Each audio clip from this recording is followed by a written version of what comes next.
Hi, today we are going to discuss another method for analyzing work system, and this method is known as performance variable based work system analysis, which is done by measuring work system performance.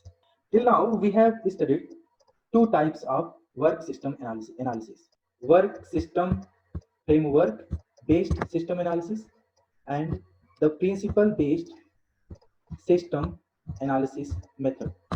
Let's have a brief look about these two methods, that are WSF and PBSA.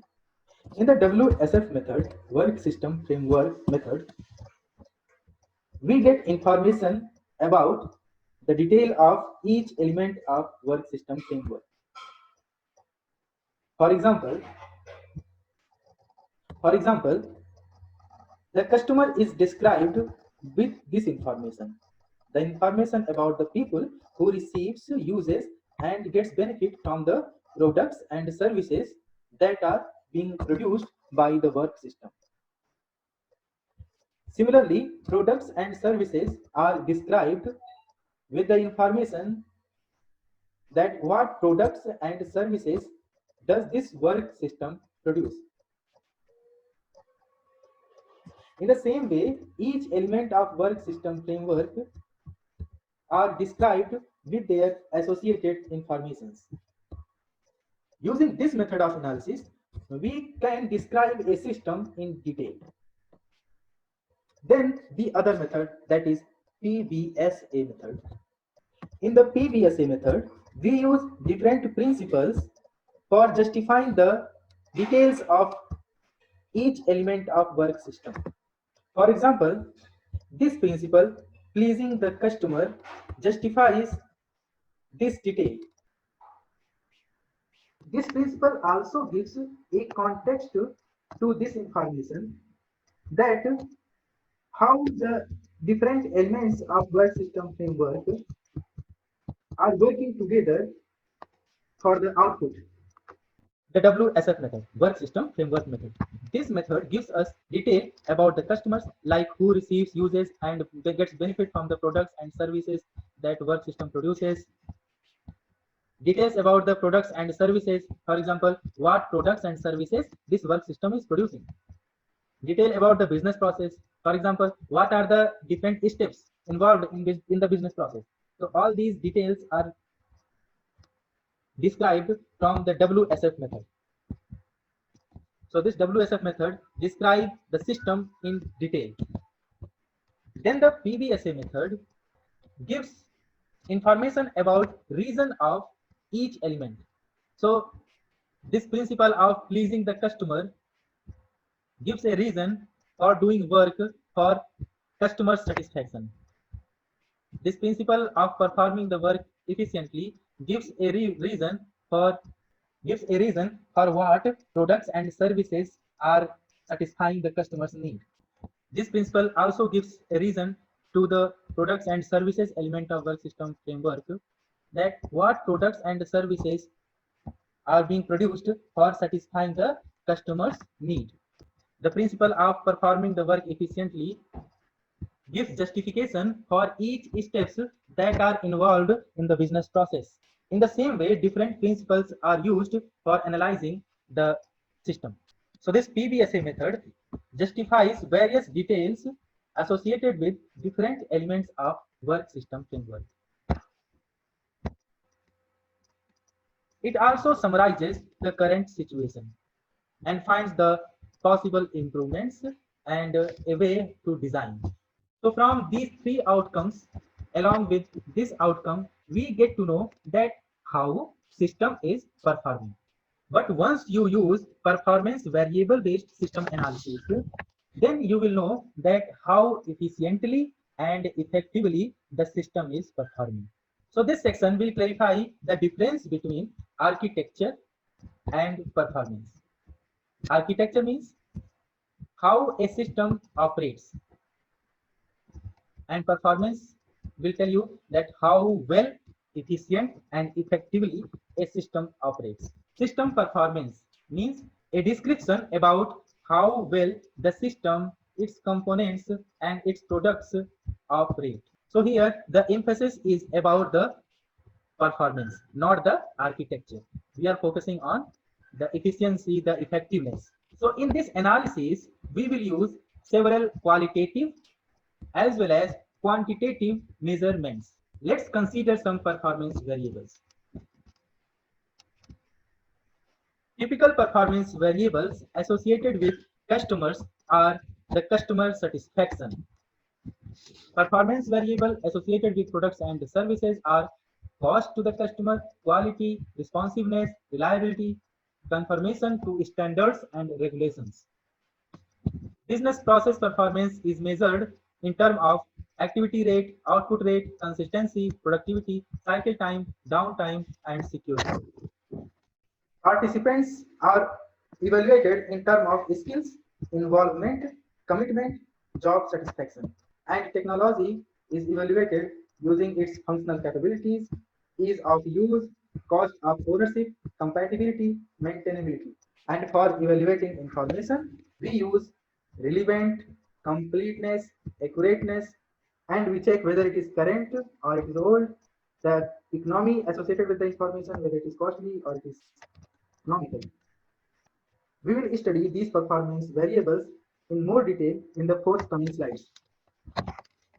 Before proceeding further, we should keep some important issues in our mind. For example, we should evaluate each element separately.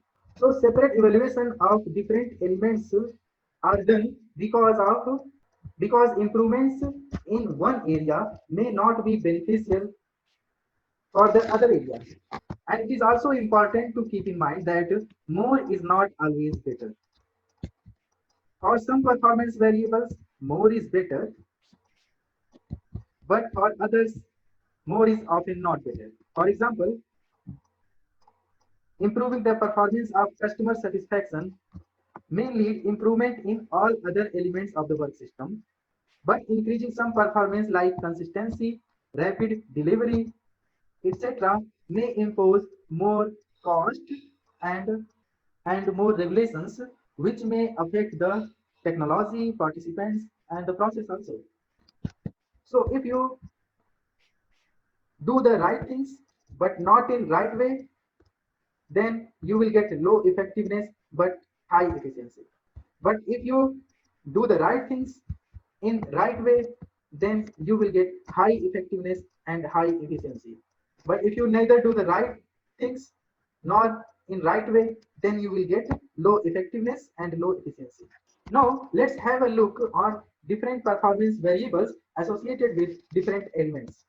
Now the performance variable customer satisfaction, and the customer satisfaction depends on many attributes like generic requirements, the price of products, functional quality received by customers, flexibility, etc.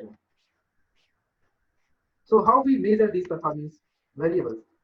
By taking the feedback of customers.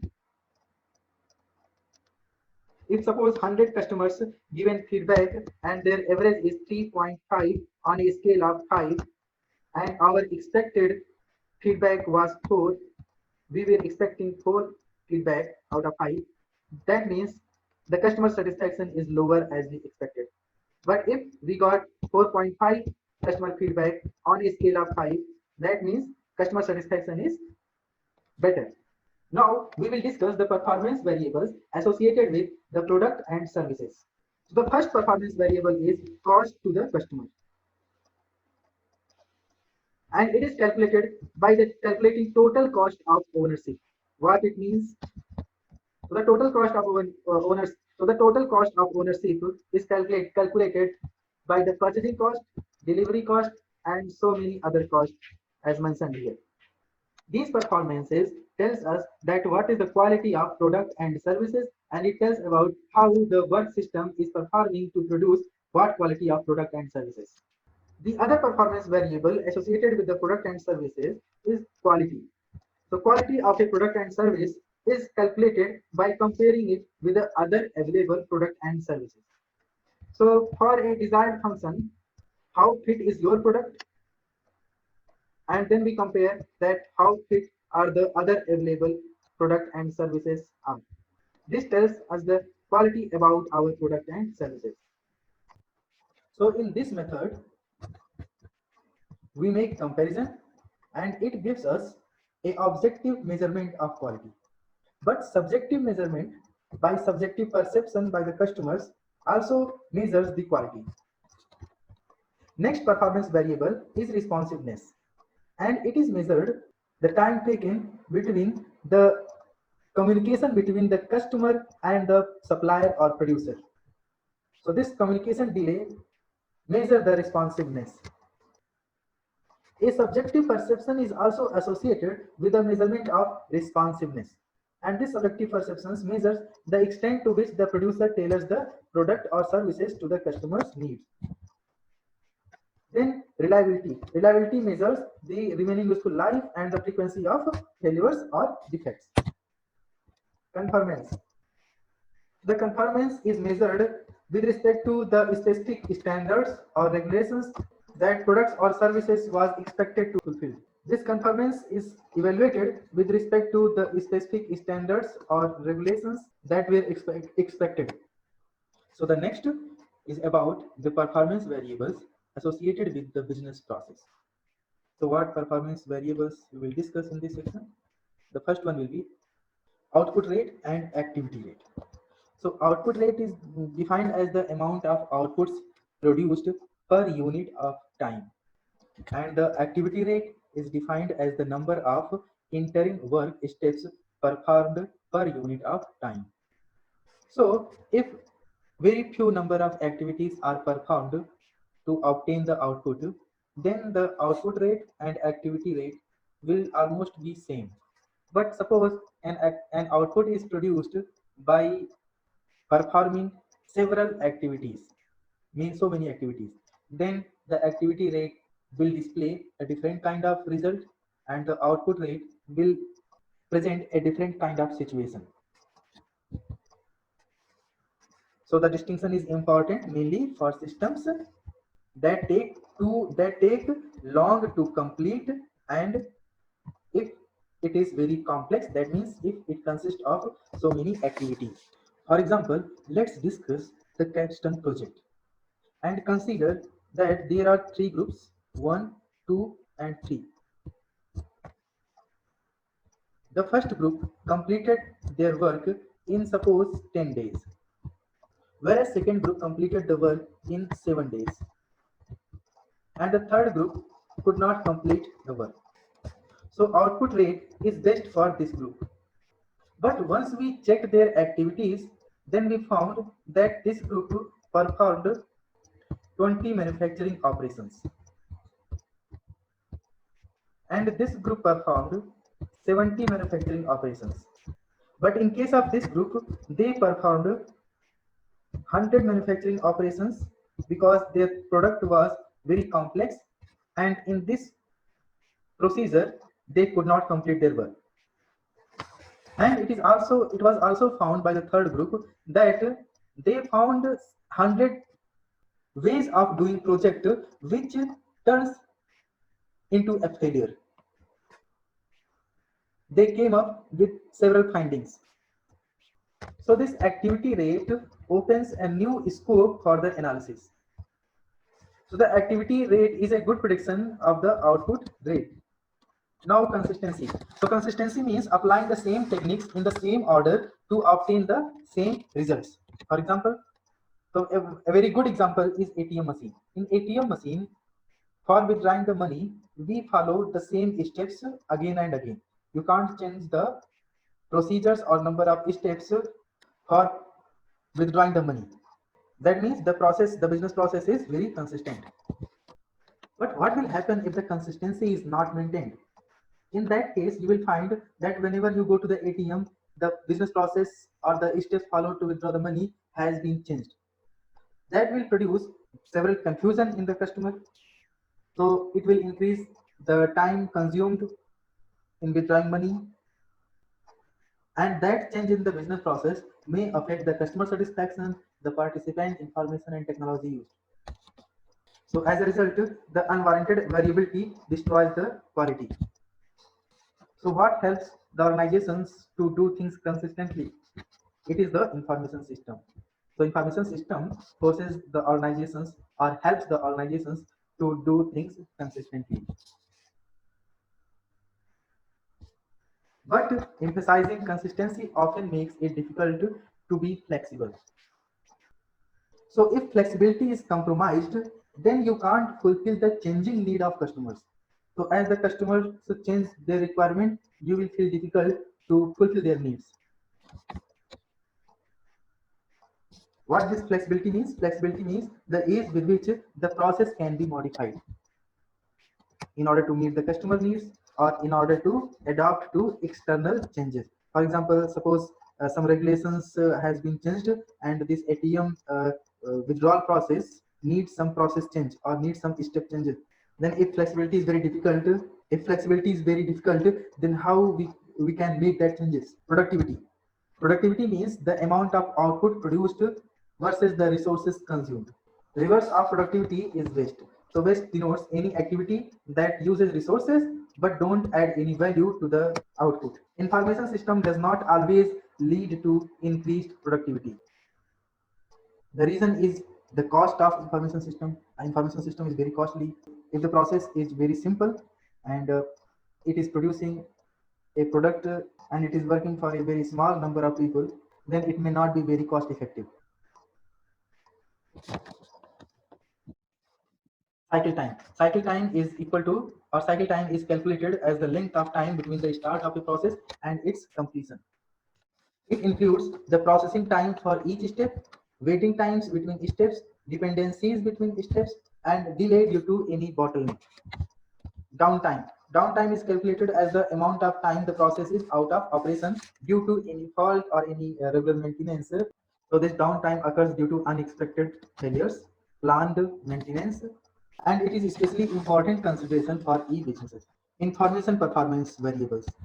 There are many performance variables for information as well. Some of them are relevancy, completeness, accuracy, current, whether it is current or not, and then economy associated with the information.